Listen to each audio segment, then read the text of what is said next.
Yeah. All right. So remember that we are on module related to speaking. Yeah. And today we're going to talk about speaking in another language. You know, the last session we were talking about what we as speakers, no native speakers, we do when we speak and what we know when we speak. All right. So here you have this contest. And today we're going to start by making a fast feedback, yeah, about these topics that we talked the last session. So we're going to start talking about the processes in a speech production. Can you remember what were the processes in the speech production? Remember, speech is when we speak, when we talked, no? So what were these processes? What were the processes in the speech production? Can you remember? No, nobody. What were the processes in the speech production? Formulation. Formulation is one of the. Yeah. All right. Yeah. Conceptualization also is another. Okay. Yeah. Anybody else? Articulation is a part of the process too. Yeah. All right. Yes, you're right. So here we're going to talk about this, no, in order to make a feedback, as you told me. So the first one is the conceptualization. What does it refer to? What is it? Conceptualization. What is that? Conceptualization. It comes from the word concept, no? Conceptualization. No, nobody. Okay, so we're going to remember. Yeah, don't worry. So remember, conceptualization is what we have in mind. No? It is what is in the mind of the speaker. So what we have in mind. So here it refers to the linguistic knowledge and the world knowledge. Remember, yeah, conceptualization refers to what we have in our mind, the mind of the speaker, no? The native speaker. Remember, we're talking about native speakers, because today we're going to see some actors related to the learner, a person who learned a second language. So remember, it's what the native speaker has in mind. And what is it? So this person has some linguistic knowledge and word knowledge. Now remember, linguistic knowledge is related to the language, and the world knowledge is related to the experiences, customs, values. No, this is it. All right. This is the first one, the conceptualization. Then we have the other one that you told me, formulation. So what is a formulation? What is formulation? How we can order the words, and it depends to the context, to the syntax also. Yeah.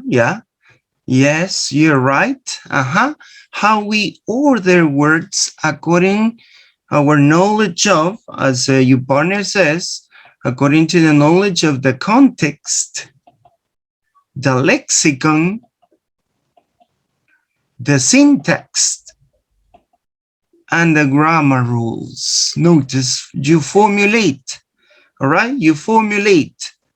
So you formulate your utterances. So you order words according to the knowledge of the context. Lexicon is referring to the vocabulary, all right? Syntax and the grammar rules. Notice this is another one. This is another process involved in the production of a speech. Conceptualization, formulation, and then we have another one that is articulation.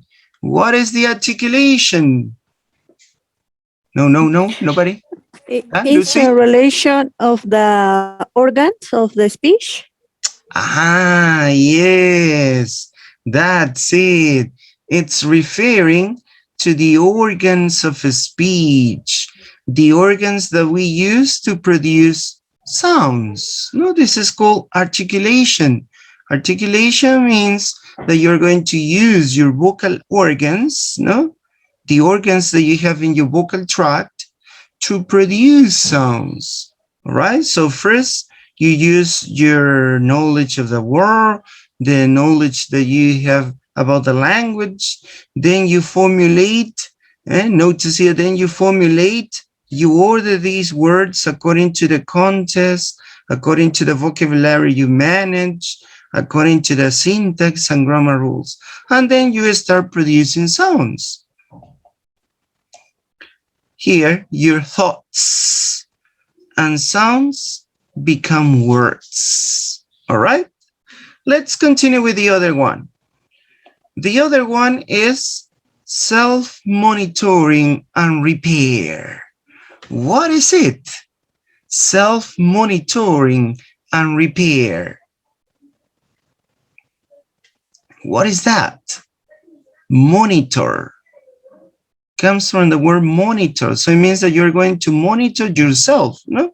Because here is self-monitoring and repair. No, nobody. Self-monitoring and repair.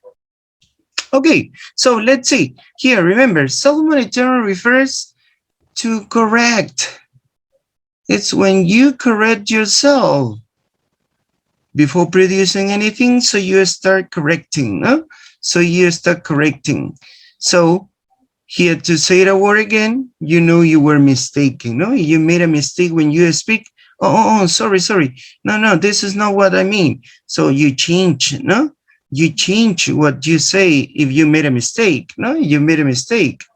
So notice, this is self-monitoring and repair. Notice here, this is another process in the production of a speech. Let's continue with the other one. Automaticity. What is that? Automaticity. When we use the mind and we speak automatically, I don't know if it's okay. Yeah, all right. So yes.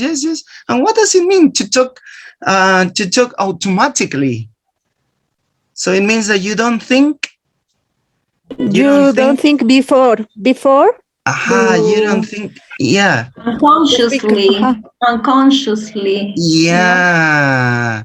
You do it naturally, no? In other words, naturally. You don't think too much, no? You don't think what you're going to say. You don't think, yeah, when he opens the door. No, you're thinking what to say. But here, when you speak, remember, we're talking about as a native speaker, yeah, as a native speaker. So we don't need to think too much. Remember. Notice here, you speak without occupying your mind in lower details. No, you don't think too much. So you just talk, no? Your words come easily, naturally. So this is voluntarily sometimes. Yeah, that's it. Yes. You're right. You're right. And sometimes we have some troubles. We have some troubles when we talk in that way, no? Okay, so notice here. This refer your mind is focused on what you want to say, not in the grammar, sentence structure, or vocabulary. Notice, this is called automaticity. Remember, your mind is focused on the message, what you want to say when you want to talk, not in the structure of the sentence or in the grammar rules, or if it is the correct vocabulary to use. No, you just talk naturally. This is called automaticity. As Lucy says, no, you talk automatically. No, so it's unconscious, no, as Vanessa says. Now, let's pass to another process. Another process involving speech production is fluency. What is fluency?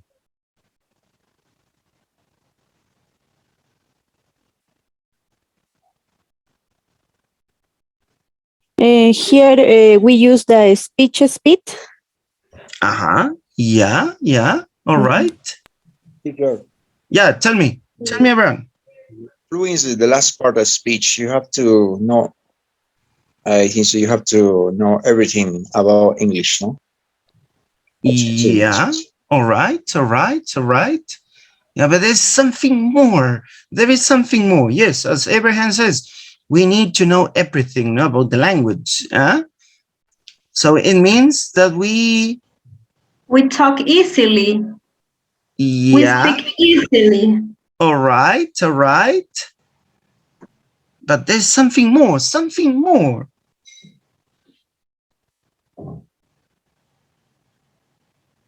Because Your speech has to be like a native in this case, no? Using yeah, the all words, right. using the structures. Yes. Remember that we are talking about as a native speaker. This is what native speaker have when they speak. Remember, this is what native speakers do and know about the language, no, when they speak. So they speak well, and quickly. They speak well. You said well. Which means you know English, no? You speak very well. It's an ability that you don't have any people have. People. Oh, please. I have two voices. Oh yeah, let's listen first to Abraham. Abraham, please, and then to Vanessa. Fluency means you have to talk very well English. You have to, know English. You can connect to people without any problem. You can talk to people from everywhere. Not British, American, Australian. You are fluency in this like Yeah, that's it. Fluency, Yes, that's right. Remember, you said a word that is related to fluency. Well, really well. So it means the accuracy. Fluency refers to the accuracy because it doesn't mean that maybe you have fast speed when you talk, but maybe you're not using the words properly, or you have some mistakes in the grammar, no? Or maybe you can speak fast, but you cannot understand what the other person is talking. So there is no interaction. So notice fluency refers to the accuracy that we have when speaking a language. So what Vanessa told us, and Abraham told us, how well we speak. If you speak well, or really well, so here you are you're performing that in a good situation. So it means that you're fluent. As Abraham says, you're a fluent speaker. So it means that you speak effectively. All right? Effectively. Not just to speak fast. Remember, sometimes when we talk about fluency, when you speak fast, no pauses, yeah, but it has another context too, another aspect to how effective you are when you speak. All right? So we know so many mistakes. All right? So we call this. Yeah, tell me, Abraham. How effectively to get across to people, no? Exactly. The interaction. The interaction. Here, notice, sorry. You manage, and notice here, you manage the pauses. You know when to pause or not. You manage your speed. Sometimes you need to speak fast. Sometimes you don't need to speak fast. No, it depends on the context too, no? So remember, fluency, it doesn't refer exactly to how fast you speak. No. All right? No. It means that you speak in a connected way. Notice, fluency referring that you speak in a connected way, not doing a lot of pauses, no? You know exactly when to pause or not. And you know exactly what speed to use. Notice, we call this fluency. And the last process, notice here. Teacher, teacher, Yeah, tell me. When you face some challenging situations, you know, challenging situations when how you can get we can manage your or how you can overcome by yourself, no? When you get to when you find challenging situations in this case, no? Exactly. Yeah, that's it. So that's why he says the accuracy, no? Accuracy, remember, is related to effectiveness, all right? You're efficient and effective. So this is related to fluency. That's good. Very good, Abraham. And the last process, notice here, there is another process related to speech production. That is the managing talk. What does it mean, managing talk?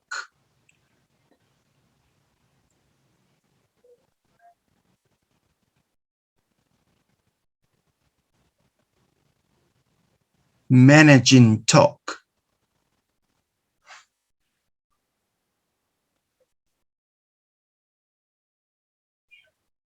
Teacher, it means how you organize your talk, how you know how able you are to organize your talk, no? Yeah, and also refers to the interaction, yeah? The interaction, how you interact when you speak the language, all right? So here refers to the managed turn taking and the avoid overlapping. Can you remember what is overlapping? What overlapping is? When you get setbacks. Yeah, all right. And you start hesitating, no? You make some poses where you're not sure, or maybe you change some words, no? Or you make false startings. So we call this overlappings. So managing talk refers that you respect your tone when you talk, no? This is very important, no? To know when to talk, to know when to listen to the other person, interact. Because if you don't interact, so it means that just you are talking, and the other person listen and listen. All right? So this is very important too, the turn taking. And this is referring to the managing talk. So notice here, all the process that we are going to pass in order to produce a speech. First, it starts in our mind, the knowledge that we have about the language and about the world. Then we start formulating, we're starting organizing the words according to some rules, according to the context. Then we are gonna start producing sounds, our thoughts, our ideas that we formulate. Now you produce sounds and they become words. Then we are going to correct ourselves if we made some mistakes. Then we have this when we speak unconsciously without thinking too much. When we pass to the fluency, if we use the language when we speak effectively. And finally, the managing talk, when you have a control of your turn taking and control, and you avoid overlapping. All right? So notice here, all the different processes involved in the speech production. Then we talked about what speakers know. Notice this is what speakers do. In the first part is what speakers do. Now, what speakers know. What do they know, or what do we know when we speak?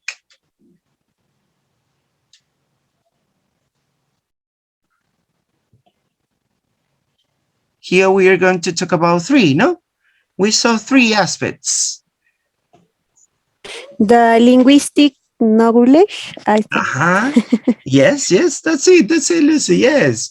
So here we have these three factors Three things. The speech condition. Yes. So we have the linguistic knowledge, the extra linguistic knowledge, and the speech conditions. For example, the last session we talked about the first two, the extra linguistic and linguistic knowledge. We have to talk about this because we couldn't finish one of the points related to the linguistic knowledge, and then we're gonna pass to the speech conditions. But we have three things what speakers know when they speak. The first one here is the extralinguistic knowledge. What is that? What is the extralinguistic knowledge?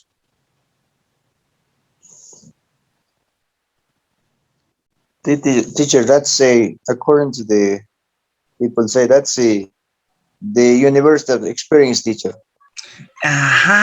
Experiences, universal experience, something that they have in common, no? Experiences that they could share. Exactly, very good. And this is related to the topic and cultural knowledge. So here you have then the context knowledge. And finally, we have the socio-cultural knowledge. For example, what Abraham said is related to the first one, the topic and cultural knowledge. So common information shared by people having a conversation. And here involves also experiences. So they have some similar experiences. They know what they are talking, all right? That's why here says common information share. Notice, share by people having a conversation. This is the topic and cultural knowledge. The other one is the context knowledge. What is that?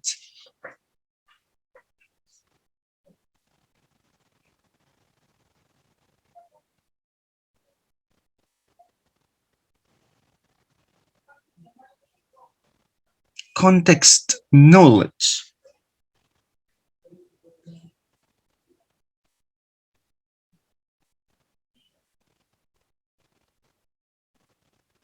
Teacher, it refers to the academic knowledge? Not exactly, not exactly. Context knowledge. Remember that this is extra linguistic. Remember, Abraham, extra linguistic. The academic knowledge is the linguistic knowledge. I got it. No, nobody.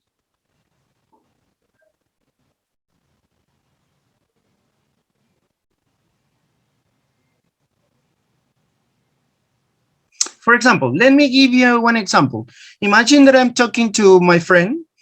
Yeah, so I start telling about my appointment with a doctor.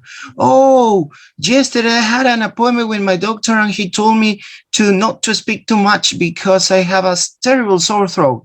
Yeah, oh, so what are you gonna do? Notice, the doctor. The other person knows about the doctor, but I didn't mention the name of the doctor, right? So what does it mean? That the other person who is listening to me know who the doctor I'm talking about. All right? So the context refers is the reference to the immediate context. So these two people know who I'm talking about. All right? The other person knows, so he has a reference. All right, he has a reference. I don't need to say the name of the doctor and who is him or her. No, I don't know. Maybe it's a girl or a man, because the other person knows this doctor. All right. So this is the contextual information. Remember the contextual information.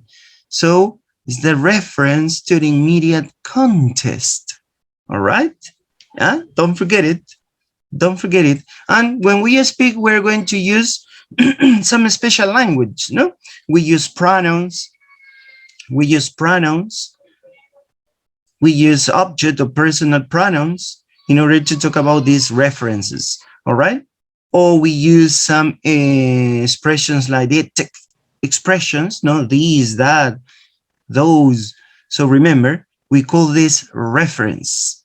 So it means that we know about the thing that I'm talking about, the person that I'm talking about, because I have this information before. All right. So this is the contextual information. All right. So don't forget context knowledge. And what about the other one? The sociocultural knowledge. Sociocultural knowledge. What is it?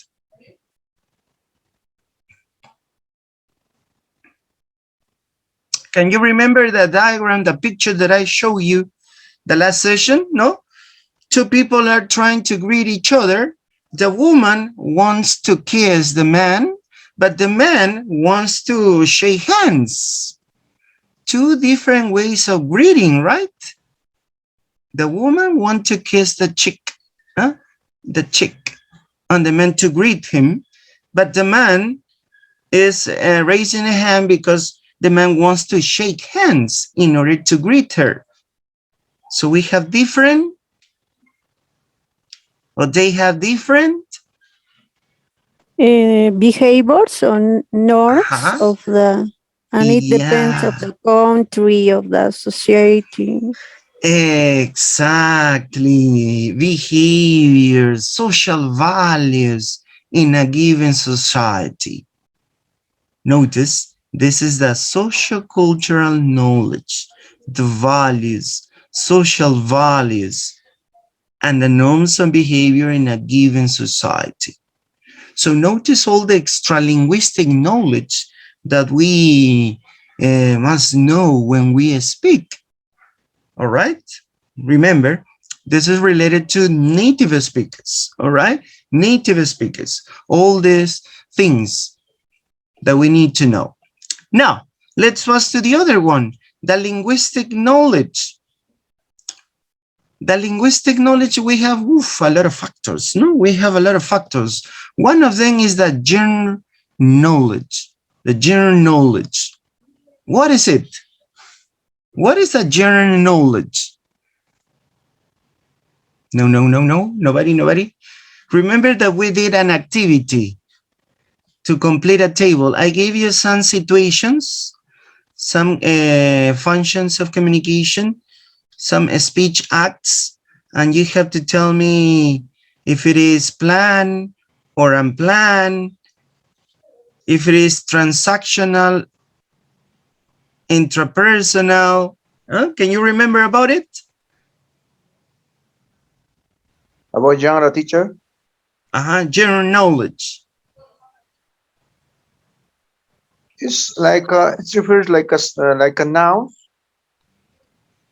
Yeah. All right. Yeah. Let's imagine that we're in general. Genre. When we talk about genre, it's similar to say types. No, types. Exactly. For example, you say genre of films. Oh, we have action films, thrillers, no, comedy. Similar to books, no? We say, oh, genre books. Oh, we have, yes, novels, stories, tales.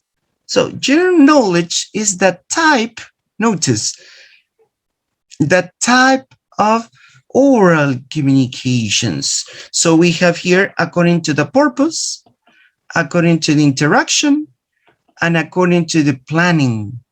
According to the purpose of communication, we have transactional and interpersonal. According to the interaction, we have non-interruptive and interactive. And according to the planning, we have planned and unplanned. Let's start with the first. According to the purpose, transactional. What does it mean, transactional?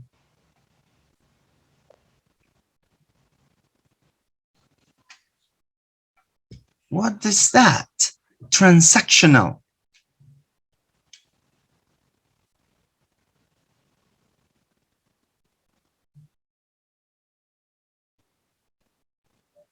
No. Nobody. Transactional, interpersonal.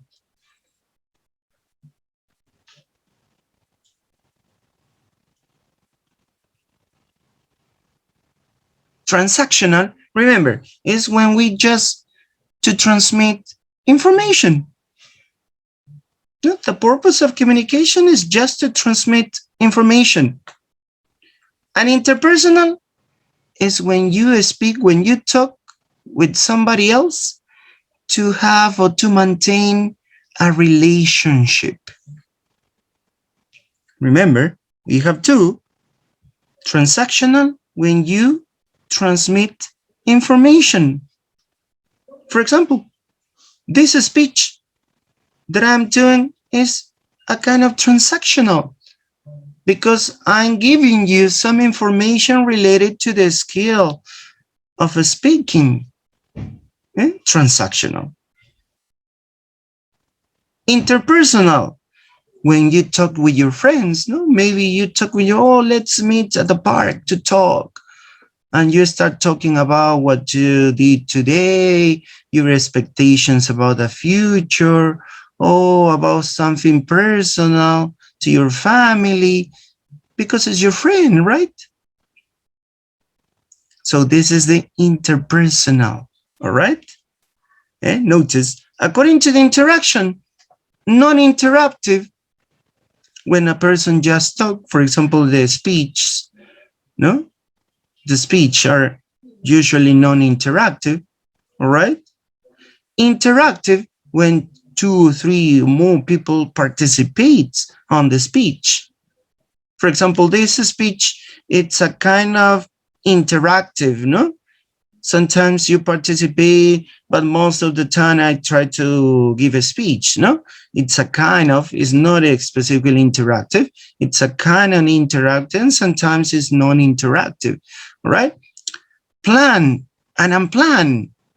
When you plan what you're going to speak, generally when you have an oral presentation or a speech like this, no? For example, I plan what to say. I'm going to talked about first this point, then the second point, this is the third point, and I'm going to finish with this point. So I plan. But at the same time, this speech is for moments unplanned because I have more ideas. Maybe I remember something that I didn't plan to say, but I say it. Or maybe you start participating and I remember, yes, you're right, and I can remember. So notice, this speech that I'm producing is planned and unplanned at the same time.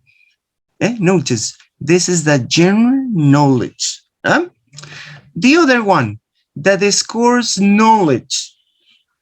What is the discourse knowledge?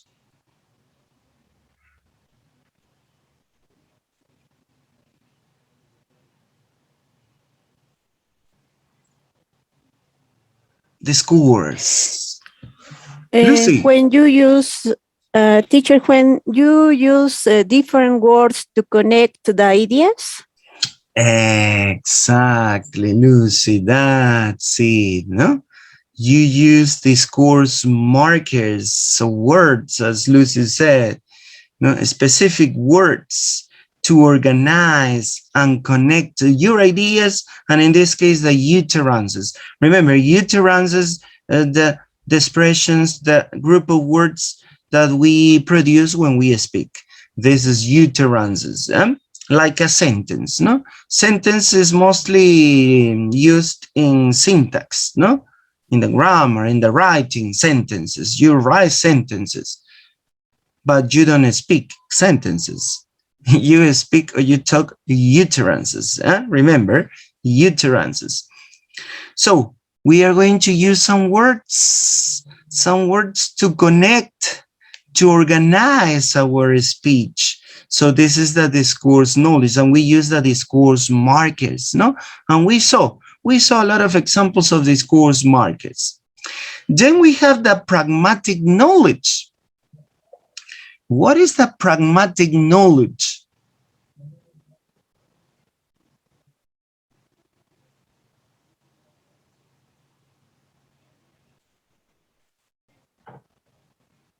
Pragmatic comes from the word praxis.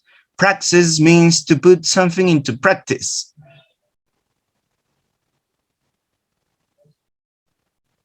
Pragmatic knowledge. What is that? What is that? Pragmatic knowledge.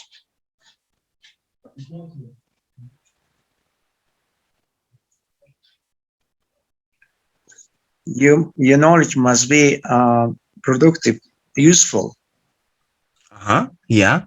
The knowledge that you have about the language, now you are going to use it according to the context. According to the context that you're gonna speak or talk. Remember, is the relation between language and its context of use, including the purposes or functions or speech acts. Remember, speech acts. So the different situations that we commonly speak, that we commonly talk. No, we speak for some purposes, not just because you want to talk and and that's it. No. When we talk, we have some purposes to talk, to communicate, to greet someone, to apologize, to invite someone. Notice, when we want to communicate, we have different purposes of communication. So these purposes of communications are different contexts of use. Use what? The language. We are going to use the language in different contexts, in different situations, with different functions. For example, no, I don't know, you have worked with a book, no, the books that you usually work to teach English. So they have, no, in this, at the beginning of the book, you have a table, no, with all the topics, the skills that we're going to practice using this book. And also, I don't know, you have seen, there is a column where it says functions. And here you have greeting, asking for a request, apologizing, inviting someone, ordering food in a restaurant, ordering meal in a restaurant. So nowadays, according to the communicative approach, we are going to learn the language through functions, through purposes of communication. That's what we call communicative approach, because we're going to learn the language through the purposes of communication. So you need to learn the language because you are going to use it in real life. Because you need to greet someone, you see a person, oh, hello, hi. You need to introduce yourself. This is another purpose of communication. Hello, I'm Jose, nice to meet you. Oh, nice to meet you, Jose, I'm Juan. Notice. Ask for personal information, another purpose of communication, another context of use. Notice, when we speak, when we communicate, we are going to communicate with some reasons, right? So we call this purposes of communication or functions or speech acts. Remember, they are also called speech acts. All right. So this is the pragmatic knowledge. The knowledge that you have about the language, you are going to use it in different situations. All right. In different contexts. Then we have the knowledge of the language itself. That is the grammar. This is another aspect. But remember, when we talked about grammar, we have another point of view related to the grammar, because we're talking about speaking. So when we speak, we generally change, no? We generally change some situations, taking into account the written grammar. The written grammar is more complex. You are very strict with the rules, no? But when you speak, no, because when you speak, you're going to use some clippings, you're going to make some false startings, maybe you change some ideas. But as I told you before, nowadays writing is also changing, no? With the use of technology and the use of the chats. no, the WhatsApp, the Telegram, Instagram. So people nowadays write similar as they were talking, because they use abbreviations, they use some ellipses. So nowadays the writing is becoming similar to the speaking. But notice here, when we analyze the grammar, we have to analyze grammar differently from what we speak and when we write. Notice here. The other aspect is the vocabulary. The vocabulary, we are going to use some sequences of a speech that are not assembled word by word, but have been pre-assembled through repeated use and are now retrievable as single units. How do we call these sequences of a speech or groups of words that we are going to use it frequently? Notice here, this is pre-assembled through repeated use. So people use them a lot. And we know that they are going to go together. How do you call this? Enrique? Oh, Enrique, are you there? Chunks. Yes, Teacher, Lucy. chunks? Yes, that's it, the famous chunks. Enrique, please, your microphone. Okay, thank you. You heard me, teacher, sorry. Okay, Enrique, don't worry. Please, if you want to participate, you can do it. Yeah, you can do it. Don't be afraid of participating. But if No you problem, don't want to, teacher. okay, all right. Okay. Oh, don't forget to turn off your microphone, please, Enrique. So here you have the chunks. Remember, the famous chunks. And what kind of chunks do we have? One of the most common chunks that we have are the famous collocations. What is a collocation?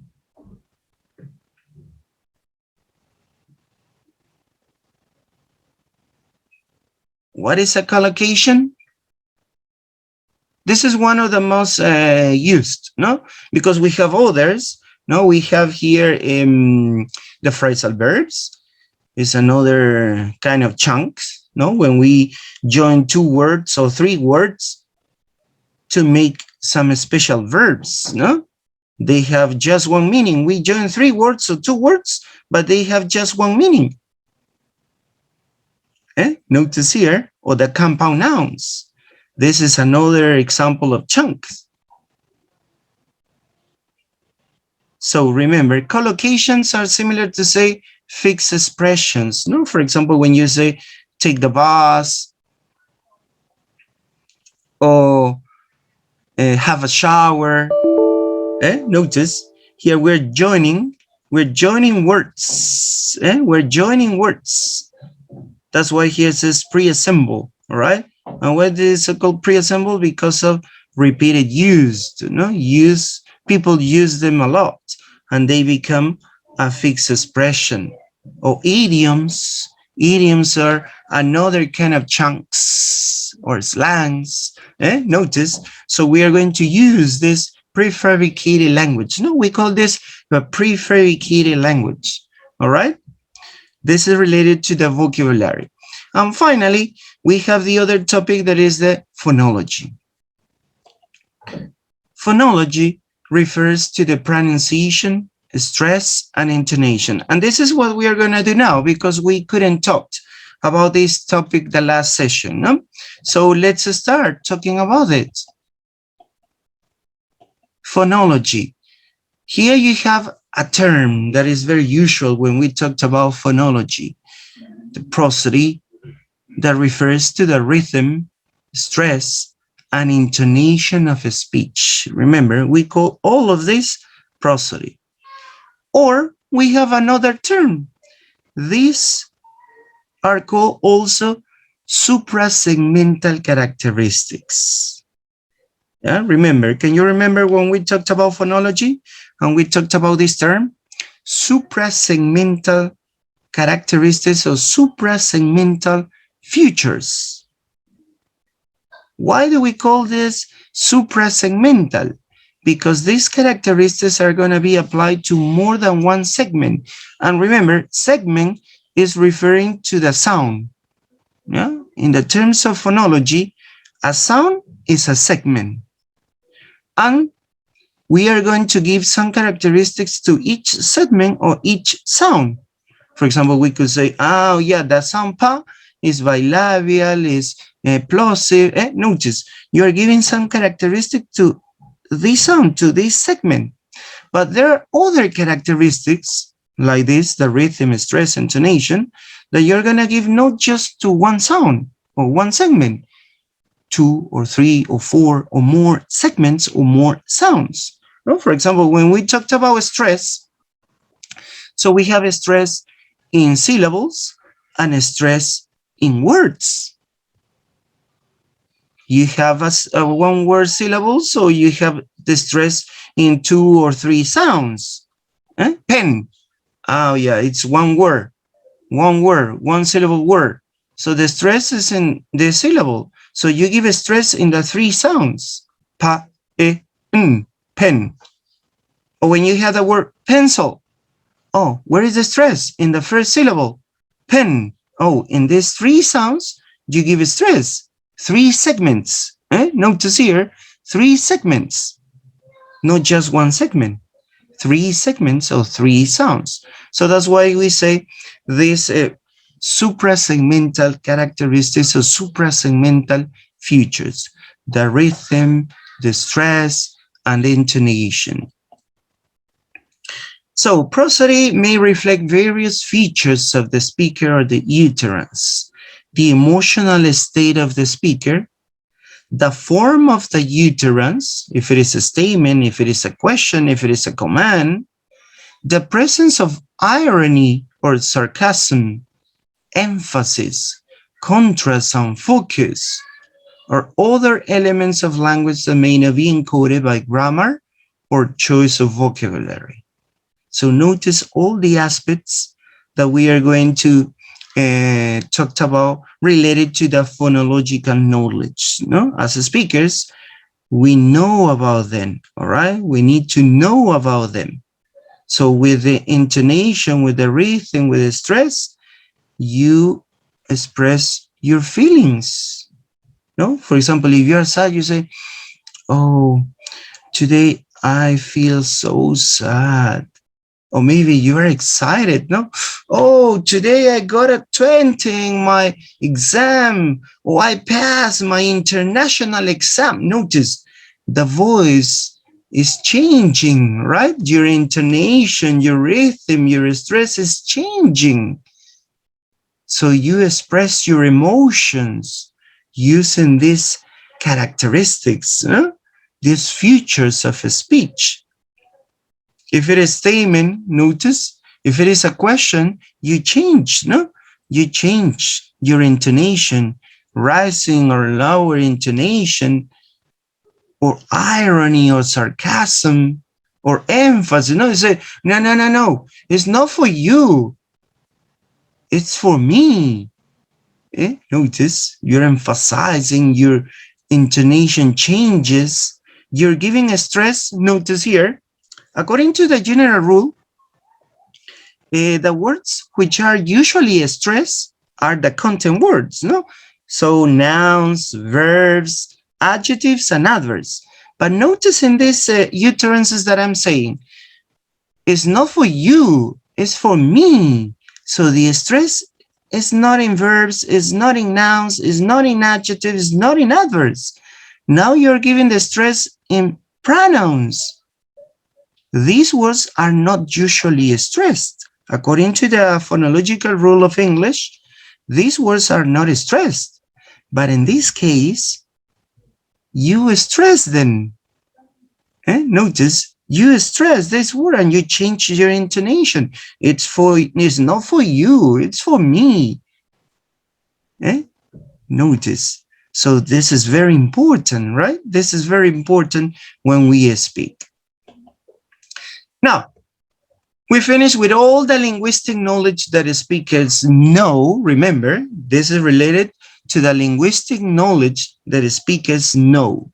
So we have genre, we have phonology, grammar, vocabulary, discourse, all right? So we have a lot of things that we know when we speak.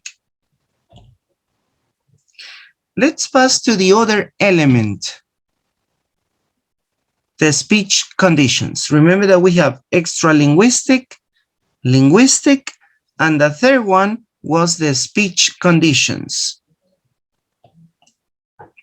So we have three: the cognitive factors, the affective factors, and the performance factors. Let's start talking about the first one, the cognitive factors. Cognitive, remember, it comes from the word cognition.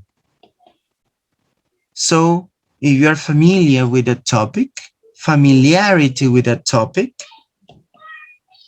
familiarity with the genre, so you know the type of speech ad or purpose or function, familiarity with interlocutors, and processing demands, complex or non-complex mental processing. All right? For example, when you speak with your friends or with your mother or father, you don't need a complex mental processing. All right? But maybe when you prepare your oral presentation, or you're going to speak in front of a class or in front of an auditorium, or you need to explain something to someone else, so in your speech you involve more complex mental processing. All right? So notice, these are called the cognitive factors. Yeah? Cognitive factors. Then we have the other one, that is the affective factors. What is it? Feelings. Feelings towards the topic or the participants. Your feeling, your emotion to the topic and to the participants. If you are well disposed to the topic you are talking about, and or to the other participant or the other person who is interacting to you. So this is the affective factors. And the other one is the self-consciousness. Being put on the spot can cause anxiety. Notice, anxiety which will have a negative effect on performance. Likewise, knowing or believing. Sometimes when we speak in front of the class, in front of a lot of people, it provokes anxiety, and it could cause a not good performance. A not good performance. Sometimes we hesitate, or we can forget what we want to say. So notice, it affects your emotion, affects to your speech.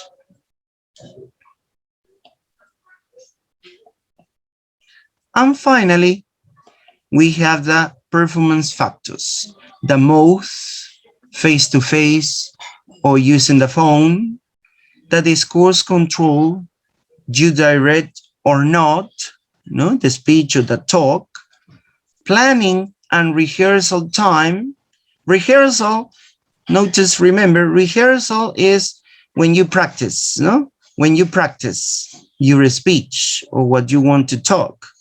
So it affects your organization. You organize your idea, you practice a lot, so you could have a better organization. But if you don't practice a lot, maybe you don't have a good organization. So it's very important. Organize your ideas and practice. Time pressure. You have to speak in a definite time. For example, this session is just 2 hours.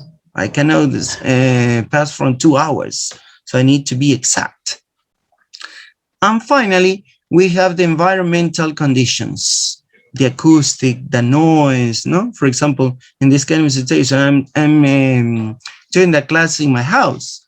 and sometimes my child, my little kid appears and starts shouting, interrupt the class, create noise, so it affects. Or maybe you are in a party and the music is loud, it's too loud, and you cannot hear very well what the other person is talking to you. Notice, these are the environmental conditions. All right, so notice here these aspects in the speech conditions.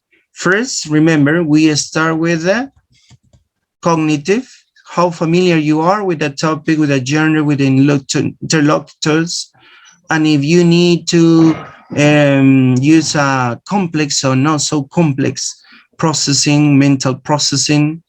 The other one is your emotions, your feelings, your feelings. If you feel good about a topic you are talking to, and also with the person who you are talking to, or if you're put on the spot. Remember, put on the spot is an expression that you are put in front of an audience, in front of a lot of people, or some people address you to talk, no? So you get caught and maybe you feel nervous, anxious, and it makes your speech maybe not effective, no? Not effective. And finally, the environment, the channel, the planning, the time, and the place that you are doing your speech. All right. So these are the things related to what speakers do and know. Remember, this is the topic, what speakers do and know. Now, let's pass to another important thing when we talked about speaking. Here we have some differences, between the L1 speaking and the L2 speaking.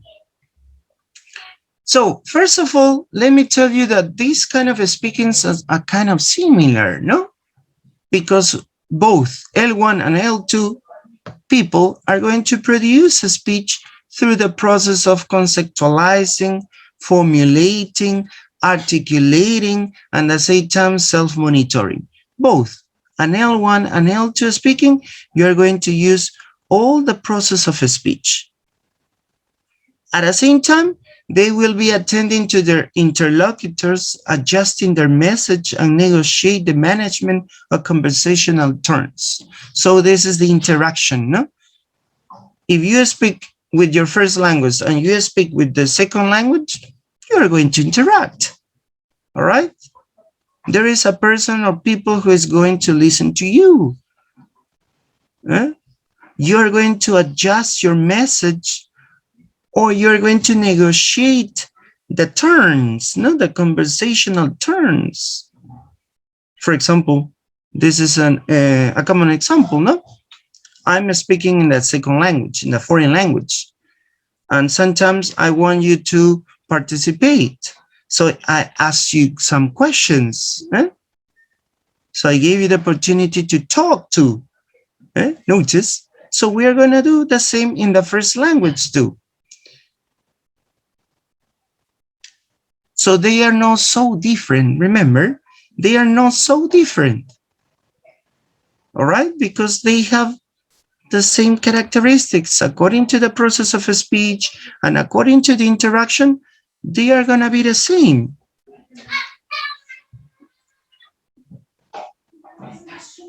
But when we speak, remember, we are going to use some communication strategies. And these communication strategies are used commonly by the L2 speakers. Because when we are starting to learn a language, we don't know exactly maybe what to say or what words to use. So that's why we're going to use some communication strategies. So let's start talking about it. What are the communication strategies? According to these two people, Furch and Casper, in 1983, articulated a communication strategy is, notice, what is a communication strategy? Is a potentially conscious plan for solving what to an individual presents itself as a problem in reaching a particular communicative goal. When a person has some problems, when this person wants to communicate, so he uses some devices, some things, some actions in order to solve that. That's why he says a potentially conscious plan. A plan for what? For solving this problem when he wants to communicate or she wants to communicate. This is a communication strategy. Another one.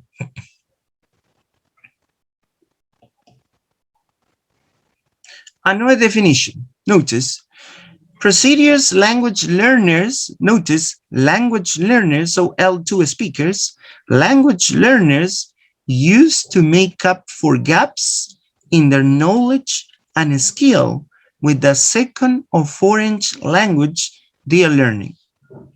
So procedures, notice procedures that students or a person who is learning a second language use to make up for gaps. What is the meaning of gaps? Can you remember? What is the meaning of gaps?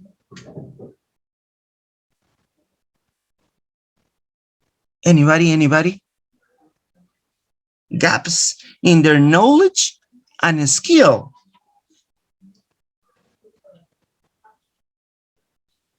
Gaps. What is that? Gaps. Gaps when you don't know maybe something you don't know words or meaning of the words. Excellent, Abraham. Remember, the literal meaning of gaps are spaces, no? For example, when we have exercises, no, fill in the gaps. Filling or complete the spaces in blank, no?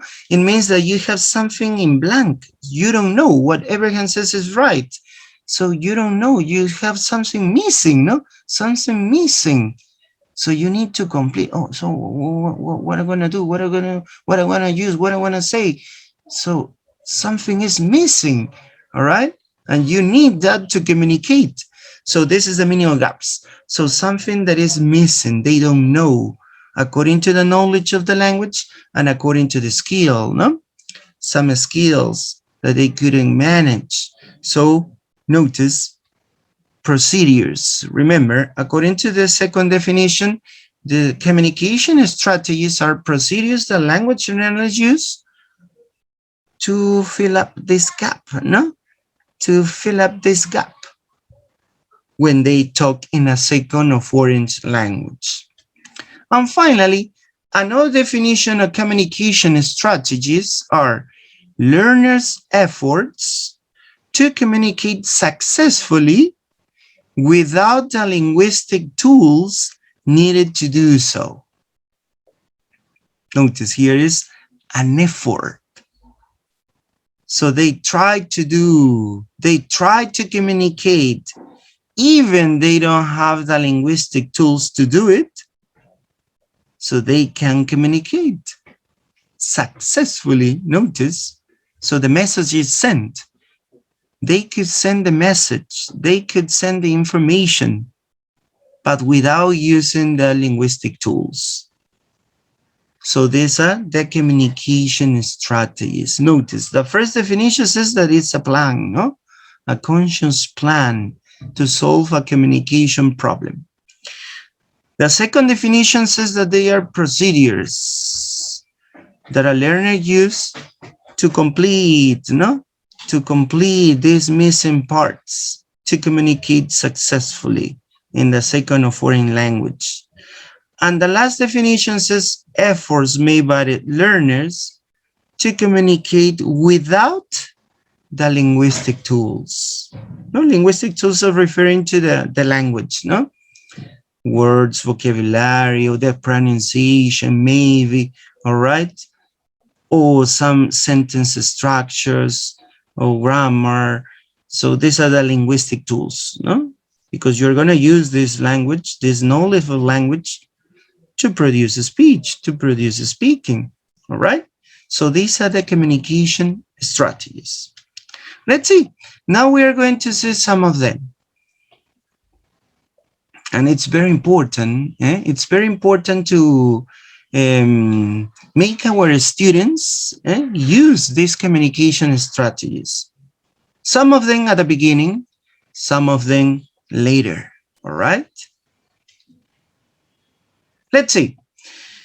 Communication strategies, avoidance or reduction strategies. Notice we're going to avoid and reduce. The first one is the message abandonment.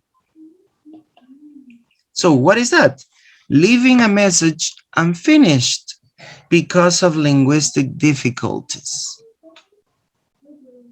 So these students, these learners are going to produce incomplete messages. But it doesn't mean that they are going to do whatever they want. No.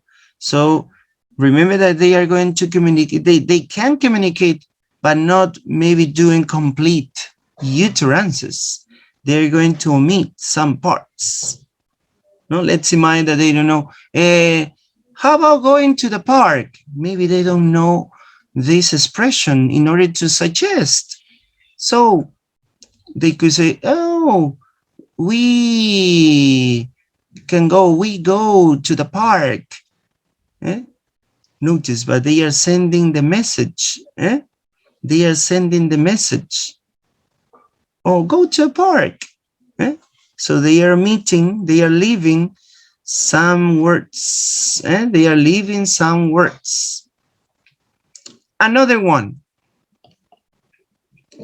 Topic avoidance. This is another common strategy when you don't know about the topic. So you avoid it. So avoiding topic areas or concepts which pose linguistic difficulties. And they start talking about another topic. No, they change the topic. No, oh, let's talk about sports, and they change the topic because they don't know about the topic, but maybe the other person wants to talk. All right. So this is another strategy. Notice this is another strategy. So remember, the communication strategy is avoidance or reduction, and we have message abandonment, topic avoidance. Another one.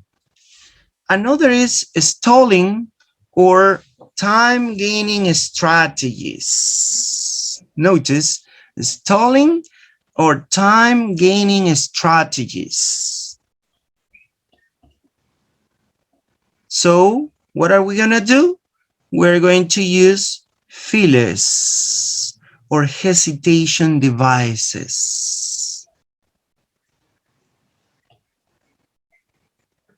Using filling words, filling, using filling words or gambits to fill in pauses and to gain time to think. Now, when you are not sure what to say or you forgot about what to say, okay, now let me see. Oh, no, maybe you use this famous device that is you are gaining time. You are gaining time to think what to say. You're gaining time. You're stalling. You use fillers or hesitation devices. No, for example, in our language, it's very common to use este, but don't use it too much. No, okay, it doesn't mean that your students are going to use these strategies all the time. No, this is not the intention. Yeah, this is not the intention. The intention is try to make them to not to lose confidence. Because, oh no, I don't know what to speak. No, I'm not going to speak because I don't know how to say it. So you can encourage them. No, but if you don't know, you could use some strategies to start talking. The importance here is that they can start talking. Don't feel nervous or shy, because some students say, no, teacher, I don't want to speak because I don't know what to say. But you can give them, some strategies in order to gain confidence. But when they gain confidence and start talking, then you can tell them not to use them too much, no? Because if they use these strategies too much, so they are going to lose fluency. But it's very important at the beginning. What I told you is at the beginning, when they are going to start talking or speaking, or they are just starting learning the language, no?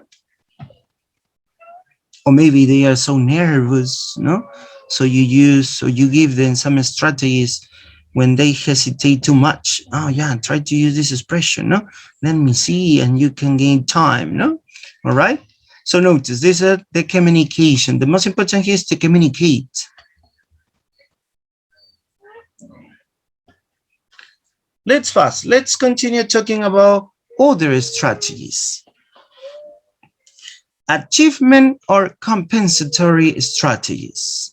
So we have circumlocution,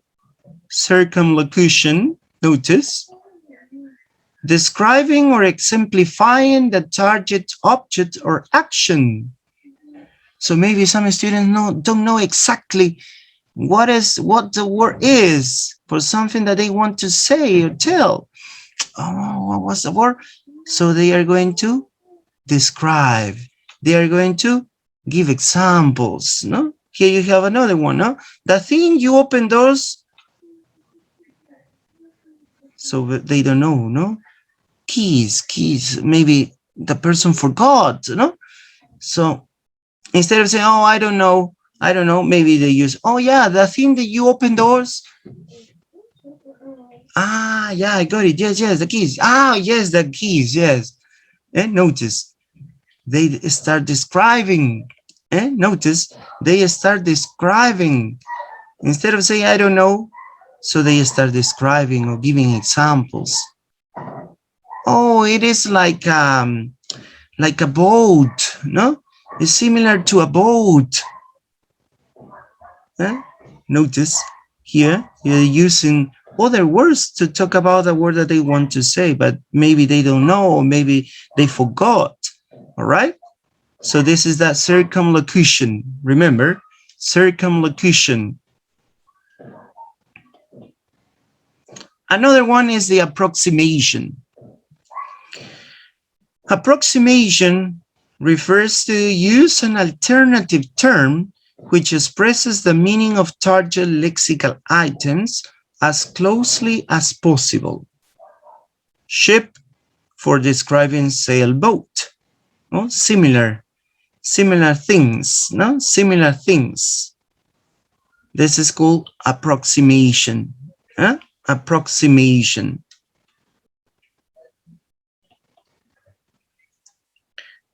The other one is use of all-purpose words. Extending a general empty lexical item to contexts where specific words are lacking. For example, here you have overuse of thing. Oh, the thing that you use to open the door. The thing that we use to sharpen the pencil. And the thing that we use to paint. Everything is thing. All right? This is overusing, no? Overusing.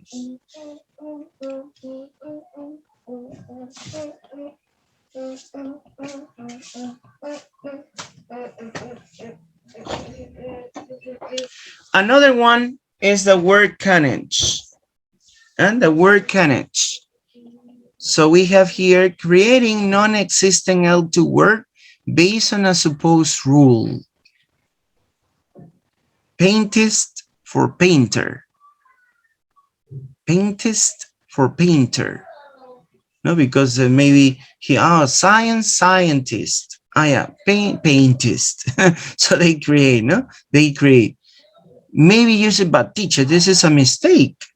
This is a mistake, it's not correct. Yeah, but what I told you, this is at the beginning. So they can replace, no, they can replace somewhat, but that's why you have the part of the teacher, no? Maybe took around, no, my dear students, no paintist. is painter. But they start producing, notice, they start talking, speaking, all right? That's why he has this communication strategy. Use of non-linguistic means. Here they use mime, gestures, facial expressions. Non-linguistic, no? This is non-linguistic, no verbal communication, all right? Because you are going to use your hands, your face, your movements, all right? So they use that, they can use that. The other one, and one of the most common, is the translation, literal translation. Translating literally a lexical item, an idiom, a compound word, or instruction from L1 to L2. Foreignizing, notice foreignizing, using an L1 word by adjusting it to L2 phonologically, adding an L2 suffix, right? For example, there is a common example here when I hear a spot, and some people here, some students use it, no? Teacher, preguntation lo que queration, no? So we add this common suffix in the L2 to our native language, no? So this is foreignizing, all right? Foreignizing.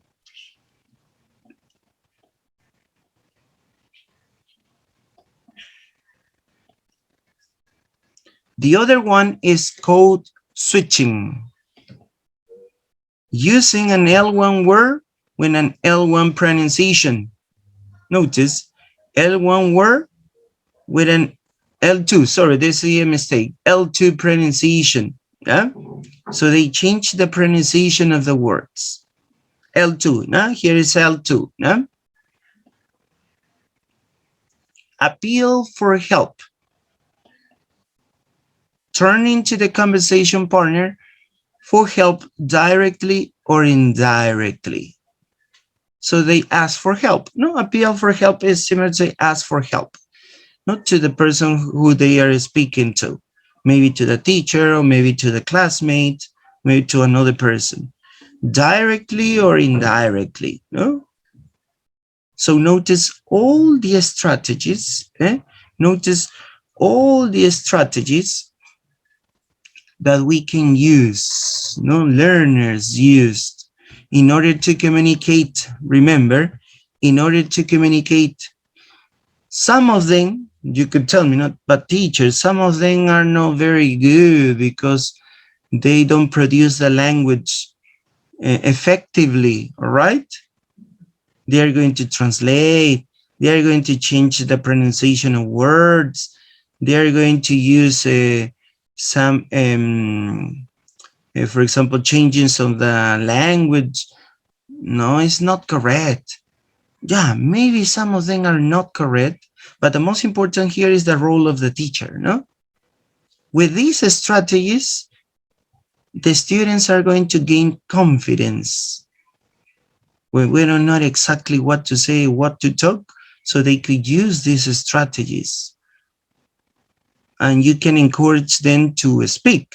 But here you have to control, you have to monitor, no? If you can see that the student is using one of these strategies too much and it's affecting the fluency, so you can pass to another one, right? No, you can tell them, yeah, now try to practice more and try to say it in English. For example, if they translate a lot, no, try to say it in English. You can do it. Try to use other words that you know. So here is the role of teacher, no? In order to check, yeah, no. He's using a lot this strategy and it's not good for them. All right? So here it's very important, the role of the teacher. All right? The role of the teacher. But as a beginning, as a starting point, so they are very good strategies to gain confidence. That's, I think, the most important here, to gain confidence to speak. And not to be afraid and shy. No, I don't know, teacher. No, I don't know what to say. No. Um, they don't want to talk, all right? They don't want to talk. So you can give them some techniques, some strategies to start talking, no? And to gain confidence, not to lose it. But remember, you have to control it, all right? You have to check the student's progress. If it is affecting the student's progress, so you have to change to another strategy to develop the foreign language. No? And then we are going to see some strategies, some activities to make your students talk. This is what we're going to do next. Now, let's first to this picture. This is a cartoon. Yeah, this is a cartoon. Yes, Lucy, motivation is important. Very good, very good. Okay, we are going to read it together. Yeah, we are going to read it together. Notice, this is a cartoon. Let's start with the first part. Okay, no, here you have this famous character from the jungle, no, Tarzan and Jane, no? Have you heard this? Do you know what they are? Yes, who they are? Tarzan and Jane. So Tarzan wants to meet Jane the first time. This is the situation. So Tarzan is thinking, okay, how do you do? My name is Tarzan, and I believe you are known as Jane. But then he thinks in another way to introduce himself. No, he's thinking how to introduce himself to start the conversation. And he thinks, oh, allow me to introduce myself. I am Tarzan, Lord of the Jungle, and you? But then he thinks, no. Another one. And he thinks again, you must be Jane. I'm Tarzan. It's a pleasure to meet you. And then he approaches to Jane. There she is. And when he wants to talk, he just said, me, Tarzan, you, Jane. And then he went down. What is happening here? Can you tell me? What is happening? What happened to Tarzan?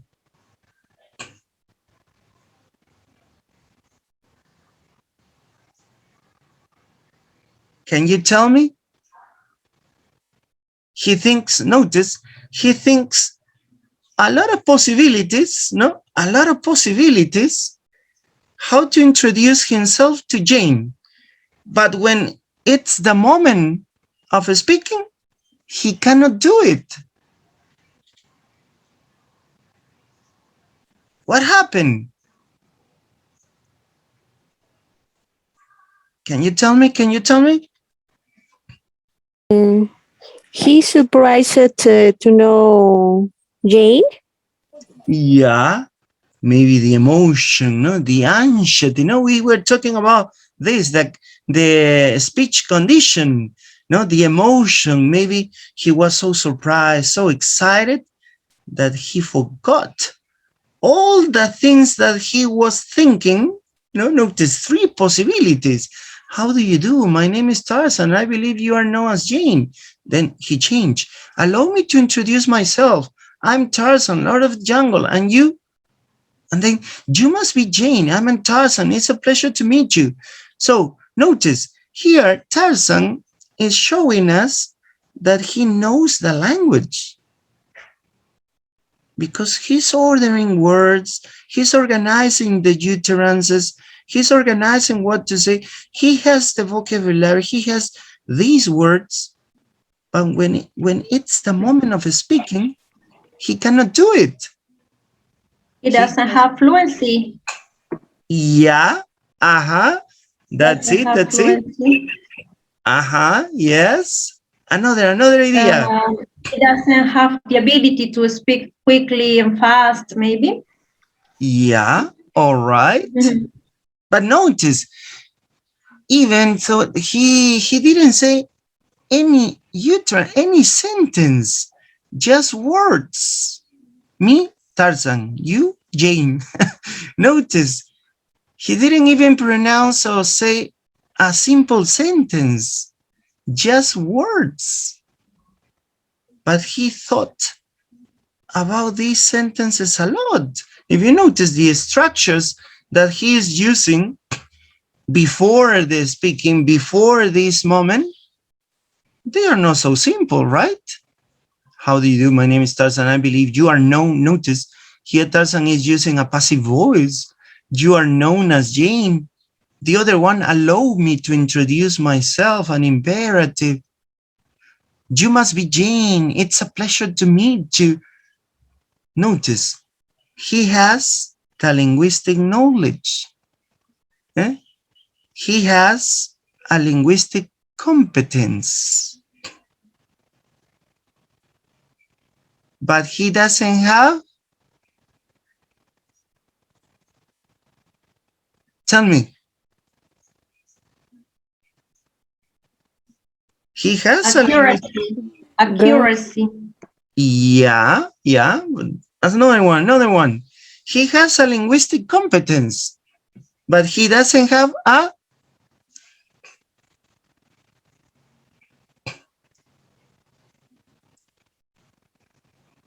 he knows about, according to these sentences that he thought, we can realize that he has a good knowledge of grammar and syntax. Because all these utterances or sentences are correct. They are well organized. But what he doesn't have is the, tell me, what is it? Again, he has a linguistic competence because he knows the language. And we could notice, we could realize that he managed the language. He can order sentences and make sentences and not simple ones.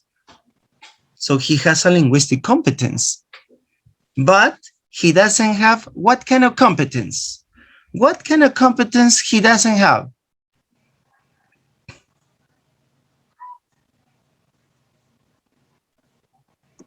Linguistic. He has a linguistic competence. He has the linguistic knowledge. Yeah, he has a linguistic competence. But he doesn't know the rules of the speaking competence of the speaking competence, but there is another term related to this competence. And we were talking about a lot the last slides. We were talking about the purposes of, for example, when you want to invite, when you want to introduce, this is a purpose of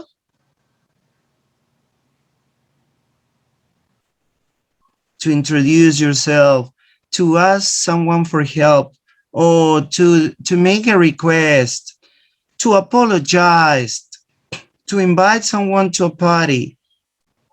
So these are functions, no? Functions, remember? Speech acts or purposes of communication, remember? So he doesn't have a communicative competence. This is the word, remember? Communicative competence. He has a linguistic competence because he knows about the language. According to the sentences that he thought, we could realize that he has a knowledge of English. He knows English because he could organize words to produce these sentences, but he produced them in his mind. But he wasn't able to reproduce them. And here we have a lot of factors. One of them is what Lucy says, the emotion. Maybe he felt so surprised, so shocked. Maybe Jane was so beautiful, or it was the first time that he saw a girl. So he was shocked. He was surprised. He was terrified. And all the words that he was thinking, he forgot. And he didn't know what to say. Or maybe he didn't have the opportunity to practice naturally with another person. That's why he knew how to say, but he didn't have this communicative competence. All right? Notice here. And it happens sometimes with our students, no? For example, our student says, teacher, I can understand. When I read a test, I can understand English. Yeah, it's not so complicated. I can understand when another person is talking. The problem is when I want to speak, I don't know what to say. I don't have any words in my mind. Or if I have words, I have some words, a few words, but I cannot speak. No, I don't know if you have heard about this with your students, no? Because I have some students that told me that. In the university, for example, because I teach at a Kentucky University, some students told me, teacher, I have a problem. What can you advise me to do? I can understand what I read, I can understand what I listen, but when I want to talk, I can't.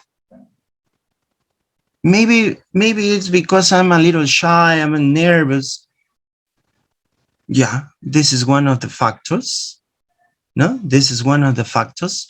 But the other one is they don't know how to speak. That's why the title, How to Speak. Notice here, let's see. What knowledge is required for speaking? We are going to solve these two questions. What knowledge is required for speaking, and how can this knowledge be made available for use? Notice these two situations. Tarzan has the first one. He has the knowledge for speaking. He has the grammar, the vocabulary, the structures. He has the knowledge, but this knowledge wasn't available for him to be used. So here we have these two questions. Notice, remember these two questions. What knowledge is required for speaking, and how can this knowledge be made available for use? So you have this knowledge and you can use it immediately. This is made available, no? So it can be available for use. Let's see. Remember, knowledge is related to the linguistic information, no? The linguistic information. So here you have the grammar, the vocabulary, no? The sounds. Maybe in her mind, or in his mind, sorry, he knew how to say them, how to pronounce them, no? Because you can pronounce the words in your mind too, no? You say, yeah, time, yeah. He knows about it, no? So this is the linguistic information. But this linguistic information must be ready to be used when you start talking. And this is called availability. Availability. So we need these two aspects when we want to talk. So we're going to use the knowledge, the linguistic information that we have, and we are going to be ready to use it. And this is, remember, availability.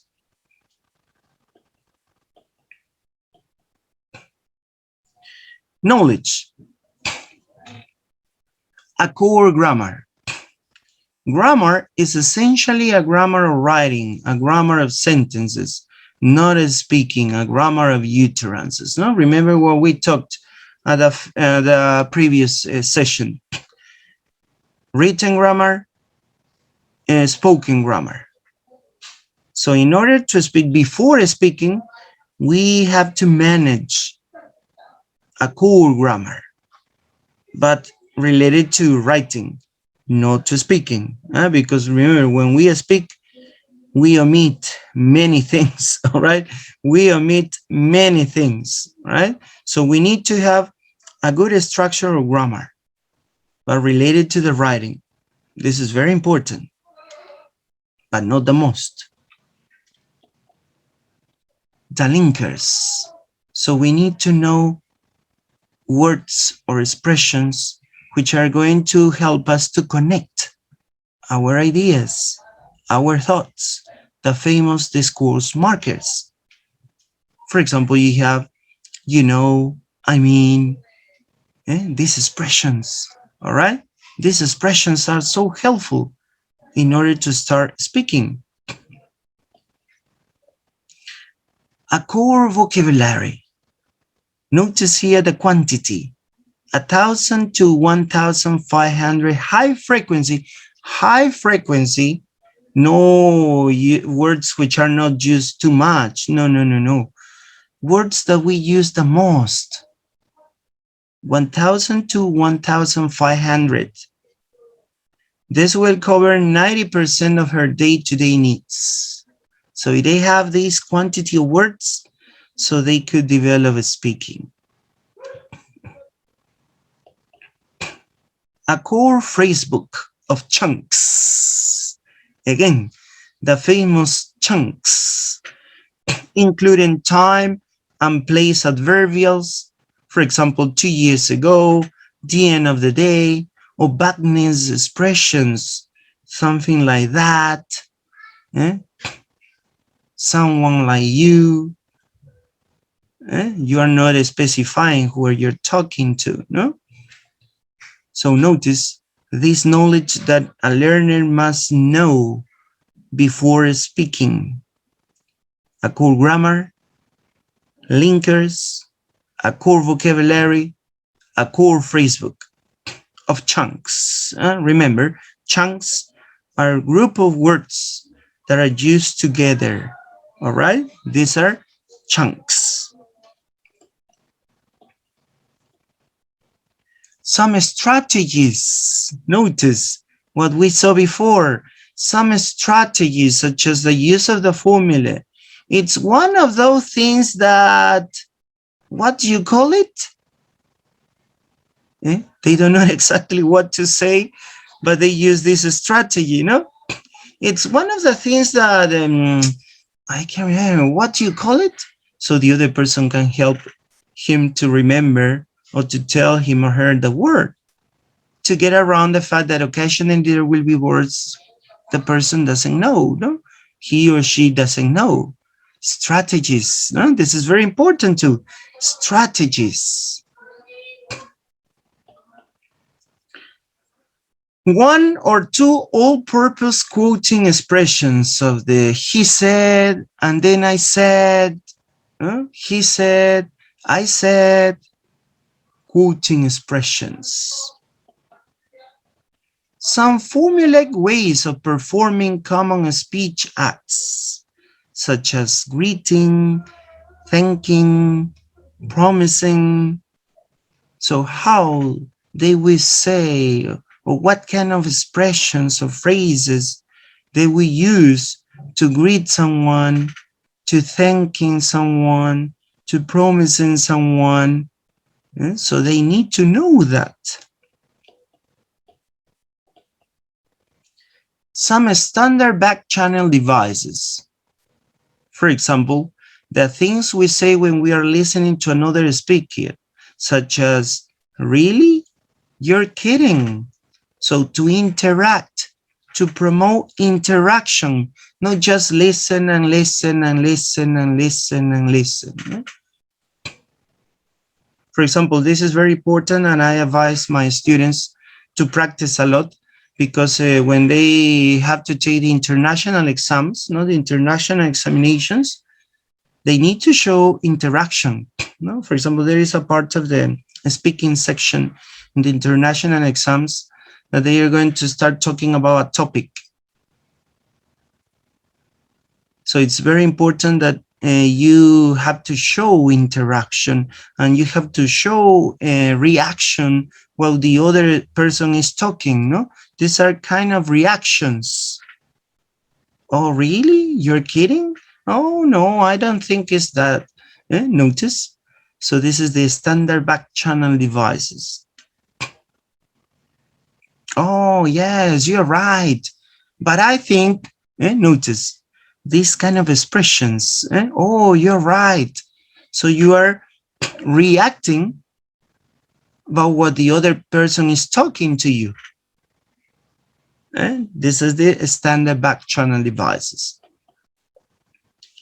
The strategic use of intonation to segment the flow of speech into meaningful units, to flag new topics, and to signal the ends of turns. The intonation, the use of intonation to emphasize the flow of speech, or maybe to pass to all the topics, or to mark the end of your turn. The intonation, as we saw before. Notice how we use the intonation. This is the speech conditions, right? The pronunciation, sorry, the linguistic knowledge, no? So we are going to use this intonation. Yeah, so we are going back in order to refresh, because here we have a lot of things, all right? Remember, grammar, core grammar, but grammar related to writing, not to speaking, grammar related to writing. Linkers, so they need linkers to organize, to connect their utterances, their sentences, their ideas. Vocabulary, 1,000 to 1,500 high frequency words. Remember, high frequency words. This is very important, because sometimes as a teacher, when we follow a syllabus and when we follow a book, sometimes we follow the words that is in the book, and some of them are so complicated according to the level, no? If you're teaching to A1, A2, B1, B2, C1, some words are not so used. And they are learning words, a lot of words, but they are not so used. They don't have a high frequency. So the most important is that they have a core vocabulary with the words that are used the most. And it makes them to speak. With these words, notice here the percentage, 90% of her day-to-day needs. Chunks. They need to have a phrase book of chunks. Strategies, communication strategies. They need to know some communication strategies. One of them is the all-purpose quoting expressions. Different expressions, different ways to perform in different common speech acts. Remember, the speech acts are the purposes of communication: greeting, thanking, promising, requesting, apologizing, inviting, introducing yourself. So these are the speech acts or purposes of communication. So they need to have, oh yeah, in order to greet someone, oh, hello, hi. No? To introduce yourself, oh, my name is, I am. Different ways, different formulaic ways. In order to ask for permission, oh yeah, you can say, can I, may I, could I? Notice they need to know that.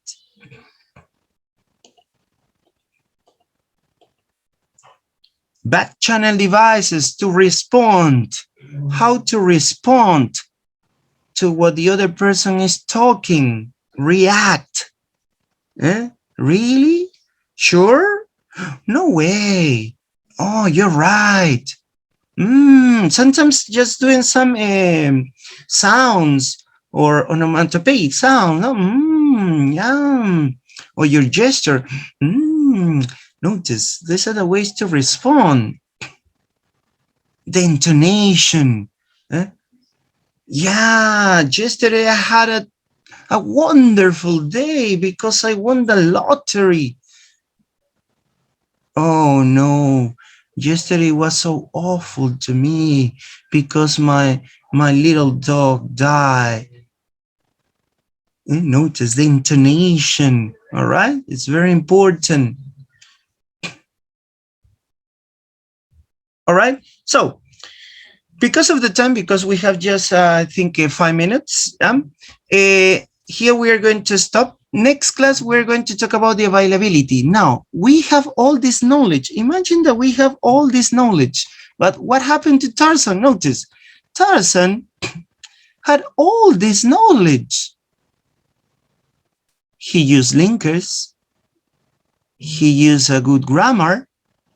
Maybe he was thinking how to pronounce it with the correct intonation. He was thinking. Notice, he used some formulaic ways to express. Notice, how do you do? This is another way to introduce another one. Allow me to introduce. It's a pleasure to meet you. Notice he uses different chunks. He has different chunks. He thought of different chunks. But when he wanted to speak, he cannot do it. What does it mean? That all of this knowledge wasn't available. And this is what we are going to talk about next session. What does it mean, availability?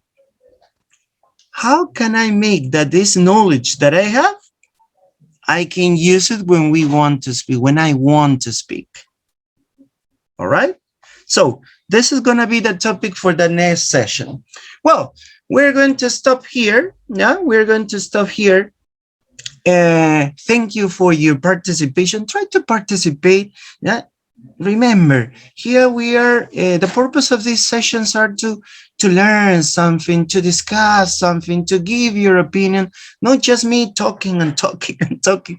Try to participate. Don't be afraid. No tengan temor ahí de participar y de repente lo que digo está mal, no está bien.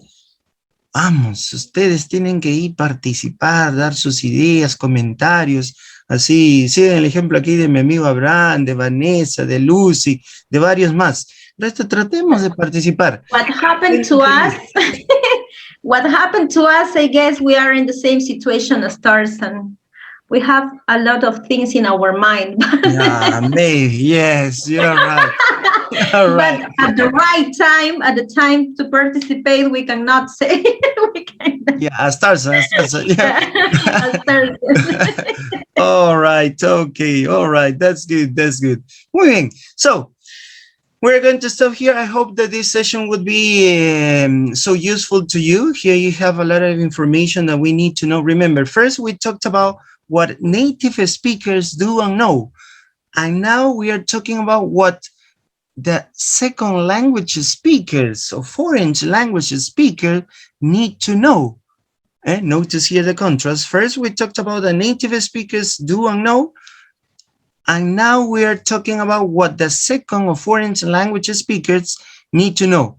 Vocabulary, grammar, written grammar, vocabulary, 1,000, 2,000, 500, no? So they need to use some communication strategies, phrasal chunks. Notice here the correct intonation, to give the correct intonation.